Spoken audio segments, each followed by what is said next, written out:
¿Qué tal, amigos? Un placer inmenso reencontrarnos en esta pantalla. Un saludo para toda la comunidad de Orovisión que esta mañana nos sintoniza y está compartiendo con nosotros desde este momento. Habíamos anunciado para las 8 de la mañana, pero valió la espera, son las 8:35 de la mañana, para hablar de un tema que nos interesa a todos los machareños, orenses y ecuatorianos, y por qué no decir al sur del Ecuador, cuando hablamos de una vía tan importante como es la que une Machala, Guayaquil, conocida como la E25, que conecta Guayaquil con Quito y que también une provincias tan importantes como la nuestra. La concesión con Consur del tramo Río 7 Huaquillas, cuestionado y que ha estado en manos de esta empresa colombo-ecuatoriana por cerca de 10 años, si no me equivoco, del 2016, ha concitado una serie de inconvenientes y problemas, constantes reclamos, no solamente en este caso de la concesionaria, del gobierno de turno y por supuesto del perjudicado directo, el usuario. Estamos en compañía el día de hoy del ingeniero Eduardo Falqués. Él es contratado por el gobierno nacional, es el interventor de esta concesión, para conocer un poco del trabajo que entiendo ya se inició en esta intervención para dar un análisis técnico real de lo que ha pasado con esta concesión y cuáles son los argumentos que tiene el gobierno nacional para poder dar finiquitado este contrato de concesión con esta empresa colombo-ecuatoriana como es Consur. Antes, el saludo para el ingeniero Eduardo Falqués y preguntarle cuál es su experiencia en este trabajo de interventor a nivel de país. Un gusto tenerlo con nosotros en Orovisión. Buenos días a los que nos ven en Orovisión. Gracias por la oportunidad, Yané, de dirigirme a todos los machaleños y a todas las personas del país en general que tienen muy plenamente identificado que esta vía es de vital importancia y el gobierno principalmente tiene un objetivo claro y es atender este corredor como todo el corredor nacional de manera prioritaria. Justamente ese mismo enfoque es el que nos lleva a que el ministro Roberto Luque, contractualmente amparado en una cláusula, decide intervenir este contrato. Este contrato, que es un contrato donde hay una alianza entre un público, que es el Estado, y un privado. Quisiera ir un poco contándote que no es una empresa colombo-ecuatoriana, es una empresa ecuatoriana que en su inicio fue colombo-ecuatoriana.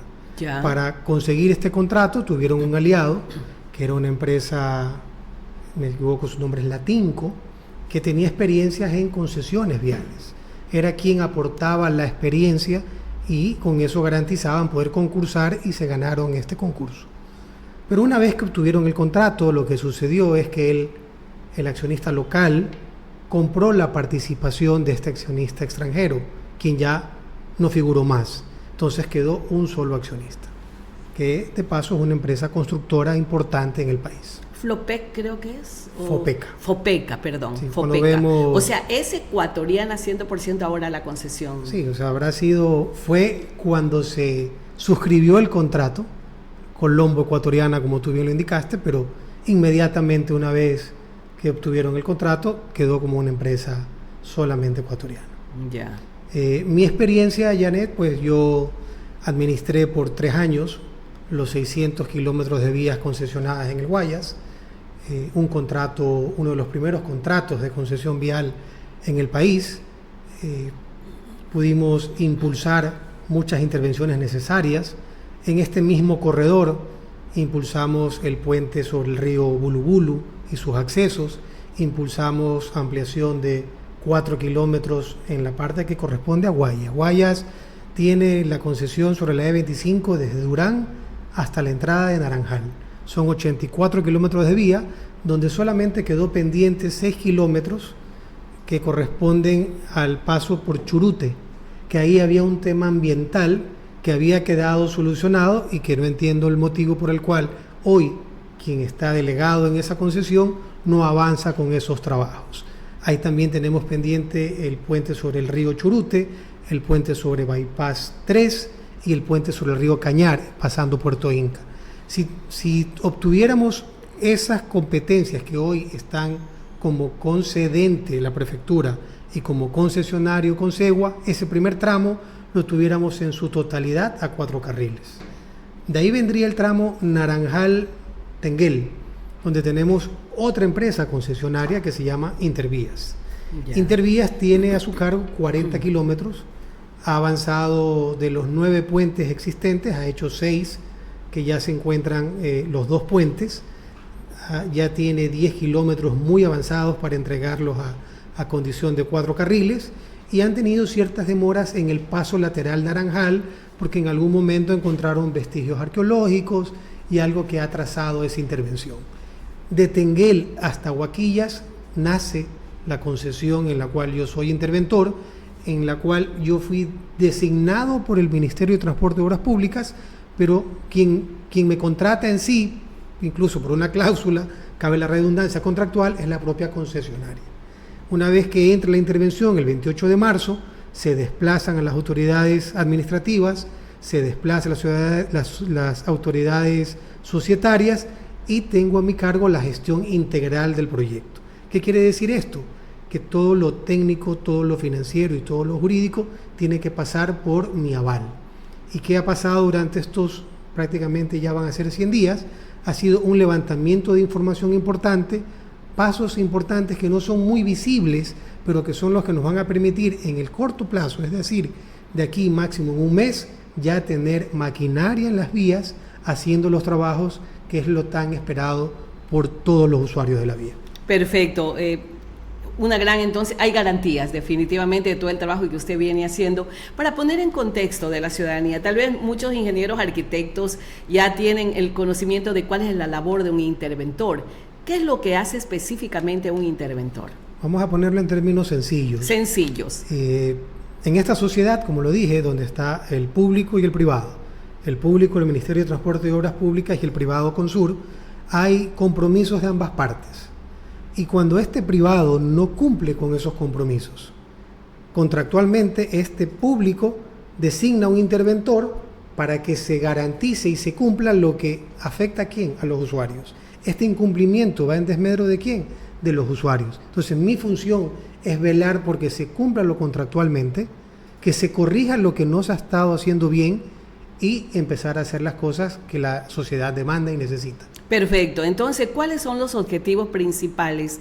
¿Cómo intervenir de la concesión y cómo usted planea lograrlo? Justamente para poder identificar esa problemática. La intervención tiene un plazo, de 1 año, prorrogable mientras dure un arbitraje internacional en el cual este contrato se encuentra. En algún momento estas diferencias... Le iba a preguntar ese tema también. Estas diferencias también activaron una cláusula contractual en la cual Consur dijo, estas diferencias vamos a llevarlas a un arbitraje internacional. Ya. Hoy eso está en una disputa legal. Pero ¿por qué arbitraje internacional, ingeniero Falqués, cuando se supone que es una empresa ecuatoriana? Bueno, esas son preguntas... ¿O se valieron de cuando era una empresa colombo-ecuatoriana para acceder a este arbitraje internacional? Aquí hay algo que dejar muy claro, ¿no? O sea, cuando les conviene el contrato sí funciona y cuando no les conviene el contrato no funciona. ¿Por qué digo esto? Porque contractualmente una de las cláusulas es que cualquier diferencia se va a llevar adelante su resolución en este arbitraje internacional, en un centro de mediación internacional de conflictos donde hay técnicos especializados de esta área. Contractualmente así está. Ya. Pero cuando no les conviene, sí buscan la justicia ecuatoriana. ¿Por qué digo esto? Porque el 28 de marzo, que es cuando por contrato, por la cláusula 48, donde dice declarada una fuerza mayor, donde se prevé un incumplimiento de ejecución de mantenimientos o ponga en riesgo la vialidad, el público puede intervenir al privado. Y eso fue lo que pasó. Eso fue lo que pasó el 28 de marzo. Interventor, pero ¿qué sucede en ese momento? En ese momento, ahí sí no usan la cláusula arbitral y dicen, no, vamos a la justicia ecuatoriana y pongamos una acción de protección. Eso es lo que ha pasado de parte de la empresa pública. De la empresa privada. La empresa privada puso una acción de protección queriendo que la resolución que motivó la intervención quede insubsistente. ¿Qué sucedió? El juez dijo, Es un tema contractual, está bien aplicado, no ha lugar. No dio lugar, perfecto. ¿Qué hizo Consur? Ha apelado esa resolución y hoy estamos esperando la apelación. Pero ¿qué es lo importante aquí que debemos tener claro? ¿Cómo es esta forma de actuar, ¿no? Cuando me conviene, sí me voy al tema arbitral, y cuando me conviene también me voy a la justicia ecuatoriana. Porque también lo activaron, pidieron medidas cautelares en el arbitraje respecto a la intervención. ¿Qué les dijo el arbitraje? Contractualmente está establecido y está bien implementado. Entonces, al comienzo hubo bastante de parte de ellos no apertura a esta intervención, pero creo que ya en el camino se han ido dando cuenta que esta intervención lo único que busca es o salvar ese contrato o llevarlo de una manera en que al final lo que todos queremos. ¿De determinarlo unilateralmente sería? No es el objetivo de la intervención, sino que se cumpla, que las obras puedan ser una realidad. No puede ser posible que tengamos inversiones estatales, públicas, dinero de nosotros, cuando pagamos el peaje, en obras que están inconclusas o en mantenimientos que no se realizan bien. Entonces, a lo largo de estos 100 días hemos activado garantías de trabajos no realizados de forma adecuada, que se han realizado, por eso se hizo un recapeo en la parte de Ponce Enríquez, hemos dado mantenimientos a todos los puentes, a todas las alcantarillas, estamos levantando todo lo que es información para poder renovar la señalética horizontal y vertical, y lo más importante, estamos muy próximos a lo que todos deseamos, ¿no? La obra, a tener 6 kilómetros a 4 carriles que falta muy poco, que son estos 6 kilómetros donde ya vemos este material granular a los costados, donde faltaría es poner la carpeta asfáltica. Vamos también a intervenir y hacer los puentes sobre el río Chaguana, sobre el río Zapote, que son puentes que datan de 1960, que está muy claro y establecido que su estructura ya debió haber sido en su momento cambiada. Entonces, vamos a intervenir también y estamos conversando con autoridades cantonales para lo que es el paso por el Guabo, y hasta ahí yo creo que vamos a poder llegar, porque tal vez ahí se nos acaba el plazo de la intervención, pero lo que vamos a dejar marcado es el modelo bajo el cual se debe administrar y llevar adelante este contrato mientras se resuelve el tema arbitral. Perfecto, es un plan de acción definitivamente y un análisis de la situación real que se encuentra hoy en día ese tramo, Río 7 Huaquillas. ¿Ustedes ya tienen el levantamiento de esa evaluación? Es correcto, Janet. Mira que no solamente es Río 7 Huaquillas, así nace originalmente. Ya. Después lo amplían, es desde Tenguel hasta Huaquillas. Originalmente era un contrato a 30 años plazo, después lo hacen de 40 años plazo. Originalmente era un contrato que concebía toda la vía en condición de 6 carriles. 3 de ida, 3 de vuelta. Después lo ajustaron a 4 carriles. O sea, una serie de irregularidades que se ha venido manejando durante una todos serie estos de años. Situaciones particulares, ¿no? Muchos contratos modificatorios, muchas órdenes de variación, muchas cosas que han levantado esta inconformidad o esta desatención que es observada por el Ministerio y evaluado contractualmente, decide intervenir para decir, vamos a revisar qué está sucediendo y que las cosas se manejen prolijamente. O sea, el proyecto nació con todas las características que usted acaba de señalar, ingeniero Falqués.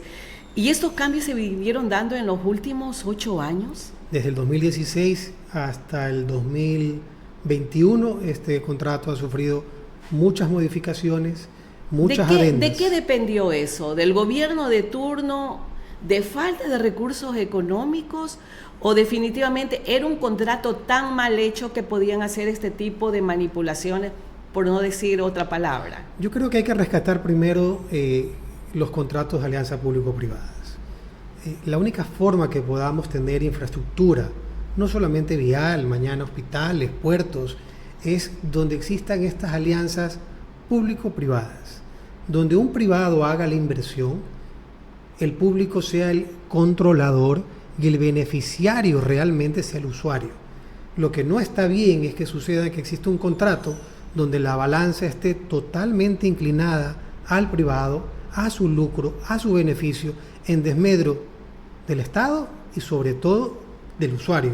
Porque al final yo creo que nadie estaría contradictorio a pagar por pasar por una vía que se encuentra a 4 carriles, por pagar por una vía donde yo tenga seguridad vial, por pagar por una vía donde me den asistencia mecánica, donde me pueda asistir una ambulancia. Pero si no tengo esos servicios, si la vía es una tortura, si no tiene mantenimiento y encima me están cobrando, creo que las cosas no están bien. Este contrato nació nulo en transparencia, de más que nada de la forma como se lo ejecutó, cuáles eran la contraparte del Estado. Usted ha dicho que es bueno, lo público y privado tiene que ser bien manejado. Nació así, sin transparencia, no garantizó absolutamente nada. Por eso es que durante todos estos años no se ha podido concretar esta obra tan importante para los orenses. Yo no puedo ponerle un calificativo de malo ni emitir un juicio de valor, pero lo que te puedo decir es que este contrato tiene 5 condiciones. 5.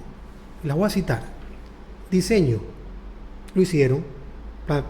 Plasmaron un diseño de cómo deberían ser las vías, cómo se deberían ampliar, cómo deberían ser los distribuidores, cómo deberían ser los puentes. Están los diseños. La construcción, hicieron construcciones. Operación, hoy en día se lo hace, se opera el corredor vial. Mantenimientos, hay mantenimientos. Pero hay otra parte en este contrato que se llama financiamiento. Nunca ha existido de parte del privado este rubro, esta capacidad, este objetivo, ir y financiar las obras que están comprometidas a realizarse.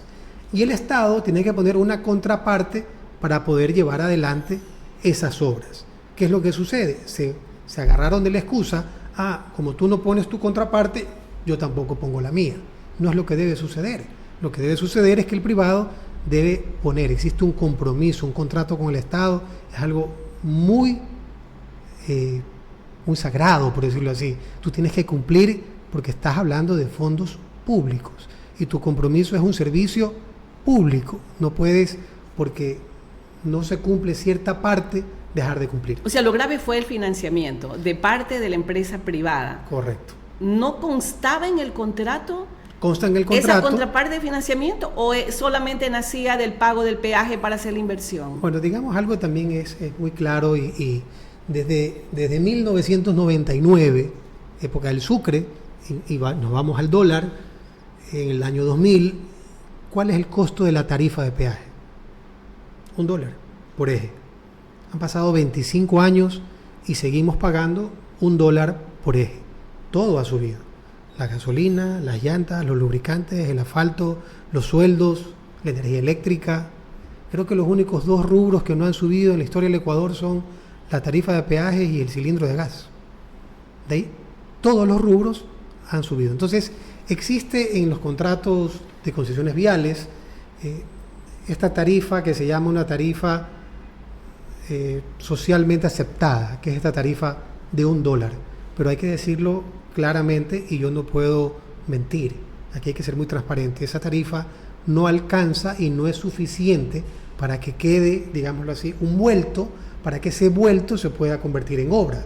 Esa tarifa alcanza para mantener y para mantener con las justas. Esa es una realidad. ¿Qué es lo que sucede normalmente en los contratos de alianza público-privada? Existe un diferencial tarifario y ese diferencial tarifario lo paga el Estado. Entonces no es que el concesionario pierda, el concesionario cada vez que pasa un vehículo genera una obligación para cobrarle al Estado. O sea, ¿es hora de sincerarnos en la tarifa del peaje en el país? Yo creo que sí. Yo creo que si queremos que estos contratos de alianza público-privada sean lo que deben de ser, que nos garanticen verdaderas infraestructuras, que nos garanticen seguridad, que nos garanticen conectividad, hay que ser transparentes. Y esa transparencia debe empezar por las tarifas. No solamente esa tarifa que pagamos, también hay que sincerar esas tarifas bajo las cuales se hacen los contratos arropados bajo este contrato madre, que es el contrato de alianza público-privada.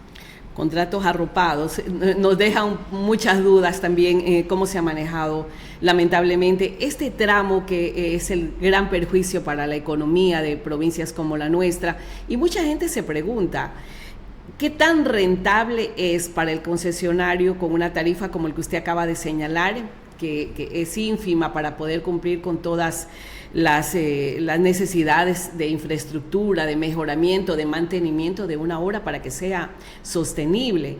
Entonces, usted considera que los resultados de esta intervención que usted está trabajando hoy en día, ingeniero Falqués, va a dar la pauta para que el gobierno nacional pueda tomar decisiones con respecto a esta vía bien concesionarlo, como ha pasado en la provincia del Guaya. Le hago esta pregunta. Si no me equivoco, el tramo Tenguel hacia Guayaquil está concesionada por la prefectura de El Oro. ¿Puede pasar que esta vía, luego de la intervención, pueda ser manejada ya para su mantenimiento por la prefectura de El Oro? Yo creo que la red estatal principal debe estar en la administración del gobierno central.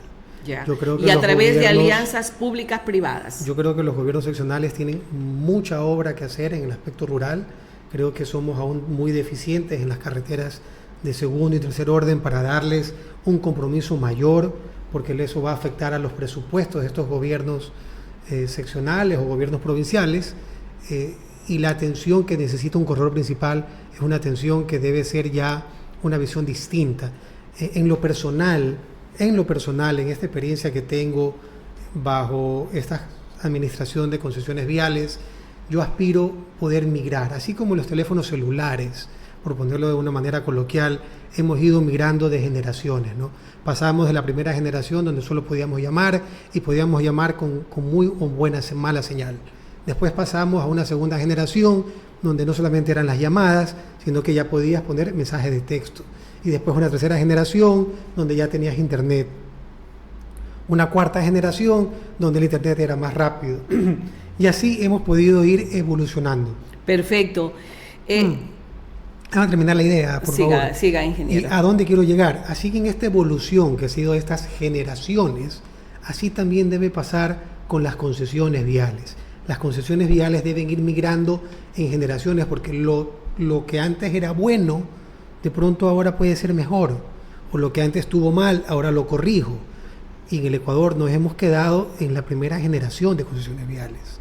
En Colombia, aquí al lado, van creo que por la quinta o sexta generación de concesiones viales. Y es un éxito. Y cada vez es mejor. Entonces, ¿para qué debe servir esta intervención? Para que este contrato migre hacia un modelo que garantice, sobre todo al usuario, un nivel de servicio por el cual pague y se sienta satisfecho. Que creo que es lo más importante, que el usuario pueda sentirse satisfecho y con gusto poder pagar un peaje, ¿cierto? Es el objetivo y es la responsabilidad del Estado. ¿Eso es lo que se espera, es el resultado de lo que se espera lograr durante la gestión de esta intervención? Es el objetivo. Ya. ¿En un año ustedes ya tendrían el resultado? En un año ¿Hay una inversión para todo este año de lo que se está trabajando? En un año vamos a hacer intervenciones importantes y necesarias. Como lo manifesté, vamos a hacer estos 6 kilómetros, del kilómetro 13 al kilómetro 19, vamos a hacer el puente sobre el río Zapote, sobre el río Chaguana, vamos a mejorar el paso por el Guabo y vamos a dejar las bases para que esto continúe de una mejor manera. ¿Cuánto la inversión es directa del gobierno nacional? La inversión viene de parte del gobierno nacional. ¿Cuánto es? Puede estar ascendiendo a $20 millones.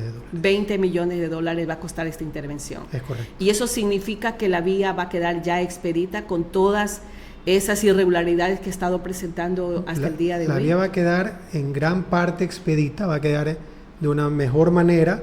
Nos quedan pendientes paso lateral Ponce Enrique, nos queda pendiente paso lateral Río Bonito, nos queda pendiente la ampliación del último tramo ya llegándose a Huaquillas, nos queda pendiente mejorar la afectación que tenemos en Santa Rosa, que vienen los inviernos y se nos inunda, es una zona baja. Hay mucho por hacer, nos queda pendiente pensar un acceso nuevo y directo hacia el puerto, hay mucho por hacer y esperemos que se lo logre mediante contratos de alianza público-privada bien concebidos que beneficien al usuario. ¿Cuál va a ser el camino o cuál va a ser los procesos o los pasos que se van a dar para garantizar la transparencia de esta inversión de 20 millones de esta intervención? Bueno, la transparencia está dada porque los procesos son públicos, porque cada vez que la prensa lo requiera o que exista una pregunta al respecto, las puertas van a estar abiertas para que puedan identificar y saber quién, qué costo, qué se está haciendo y cómo se lo está haciendo. Perfecto. Tengo algunas inquietudes, ingeniero Falqués, justamente de esta entrevista. Por favor, vamos a ver si podemos ubicar los comentarios. ¿Cuál es el tráfico promedio diario de los vehículos que circulan en la vía cuestionada, Río 7 Huaquillas? ¿Tenemos? Sí, claro, ese esa dato lo estadística, tenemos, ¿no? son de 14.000 a 15.000 vehículos diarios. Hay una variación, normalmente los lunes y los días viernes son picos, martes a jueves desciende un poco el tráfico de las vías. Y aquí nos dice un ingeniero, Félix Machuca, no sé si usted tal vez lo conozca. Él dice, este incremento, el número de usuarios, compensa el costo de $1 de peaje, dice. ¿Por qué incrementarlo? No, yo creo que el incremento del tráfico lo que te obliga es a que cambies la condición de la vía. Si yo tengo una condición de 7.000, 8.000 vehículos por día, yo los puedo manejar en 2 carriles. Pero si ya pasé al doble y estoy en 14.000 vehículos al día, mi obligación es estar en condición de 4 carriles. O sea, de ampliar la vía y de hacer mucha más inversión. Si hago más inversión, también es más mantenimiento. Ahí la pregunta del ingeniero Félix se va a contestar. Si voy a hacer mayor inversión y tengo que hacer más mantenimiento, son más gastos. Si son más gastos, la tarifa debe ser revisada. Perfecto. Ingeniero Falquet, muchas gracias por su presencia aquí con nosotros en Orovisión. Lo dejo con las palabras finales. A usted, muchas gracias, muy agradecido, y a todos los orenses que tengan la seguridad que este gobierno está plenamente convencido y tiene un principal amor a esta provincia para poder atender las obras que son urgentes y necesarias para el oro. Perfecto, y son $20 millones. Excelentes noticias para poder concretar importantes obras que van a mejorar las condiciones viales y esa conectividad tan importante que tiene la provincia del Oro con la provincia del Guayas. Gracias, amigos, por acompañarnos. Gracias al ingeniero Eduardo Falqués, interventor de la obra de la concesión Río 7 Huaquillas, presente aquí con nosotros en Orovisión. Un día maravilloso para todos. Gracias.